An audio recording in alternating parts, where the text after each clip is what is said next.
mga B. Kakarating ko lang galing sa Jaylin Salon. Kasi second year anniversary nila. Happy anniversary po. And mag-unbox tayo. Kung nakita nyo sa story ko, nagpunta ako ng Gentle Monster. Pinapangarap ko to. Arte. Arte ko, no?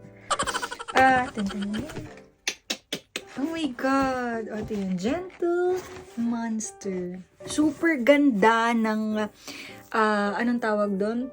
Nung building nila, as in, first time ko nagpunta kasi, ang napuntahan ko dati, Harajuku, malapit sa may Tokyo Plaza.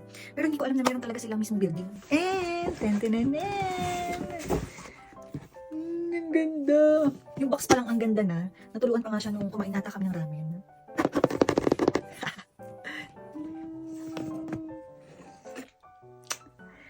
Actually, nagamit ko na to kanina. Kasi excited ako. Wala lang akong time nung mag-unbox kasi late na rin ako. Ito nga pala yung infusion. Uy, ganda yung ganda ng case nila. Super, super ganda. Ito nga pala yung, hindi ko alam kung ano to. Buksan natin. Hindi ko pa ito nabubuk. Ay, yung card ng Gentle Monster. Mismong birthday ko yan, September 21. Manual ba tawag dito? And pause, ito pala yung cleaning cloth. Ngayon ko palang din bubuksan. Oh, ito pala yung cleaning cloth nila. Ganda. Bango. Gamang amoy. And then, satisfying. Iligay ko lang ulit. Wala pang iisip. Wala nina.